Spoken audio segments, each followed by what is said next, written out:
Subscribe करा आशाची रसोई आणि नवीन video पाहण्यासाठी बेल आयकॉन दाबायला विसरू नका।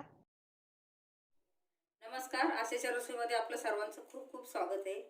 आज आपण साधी सोपी रेसिपी डांगर हे बनवणार आहोत। तर त्यासाठी आपण काय काय साहित्य घेतले ते बघूया। हे डांगराचं पीठ घेतले। डांगराचं पीठ म्हणजे हे उडीद भाजून भरडून घ्यायचे, पाकडून घ्यायचे आणि मग मिक्सरला किंवा जात्यावर हे असं बारीक दळायचं। आणि ह्याचा व्हिडिओ मी अपलोड केलेला आहे, डांगराचं पीठ कसं बनवायचं ते, तो तुम्ही नक्की बघा। इथं आपण एक कांदा घेतलाय बारीक कापून, एक चिमूटभर हळद घेतली, चवीनुसार मीठ, एक चमचाभर लाल तिखट घेतले, हिरवी मिरची घेतली आपण आणि कोथिंबीर घेतली आणि पाणी लागणार आहे। आता तुम्हाला सांगायचं म्हणजे काय, आपल्याला जर पाण्यात नको असेल, जर आंबटपणा डांगराला पाहिजे असेल तर पाण्याच्या ऐवजी आपण आंबट ताक सुद्धा घेऊ शकतो डांगर कालवण्यासाठी। तर आता आपण कृती करूया।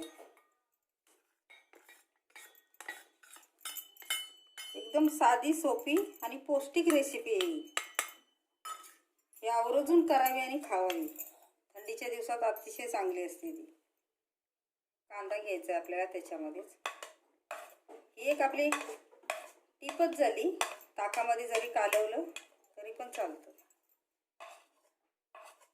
आता मी इथे मिरची आणि कांदा लसूण मसाला पण घेतलाय, पण तुम्ही तुमच्या आवडीनुसार, जर तुम्हाला मिरचीमध्ये नुसतं पाहिजे असेल तर लाल तिखट घ्यायचं नाही, नुसतं लाल तिखट मध्ये पाहिजे असेल तर मिरची घ्यायची नाही।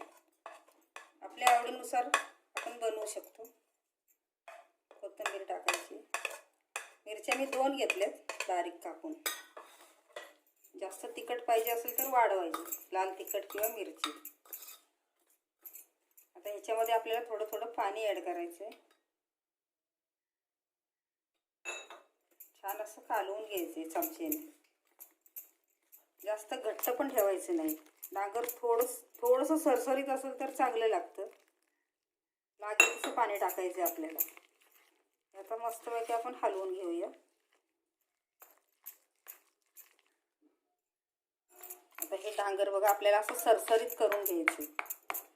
हे जर आपल्या शेतातले उडीद असतील, घरचे असतील, गावठी उडीद असतील ना, तर शक्यतो त्याचं खूप छान डांगर लागतं। मी पहिला पण एक व्हिडिओ अपलोड केलाय डांगर कसं तयार करायचं ते, पण त्याच्यामध्ये आपण हिरवी मिरची टाकलेली नव्हती। हे आपले डांगर तयार झालेले, अगदी पटकन करू शकतो। पीठ तयार करून ठेवलेलं असलं की अगदी झटपट होतं।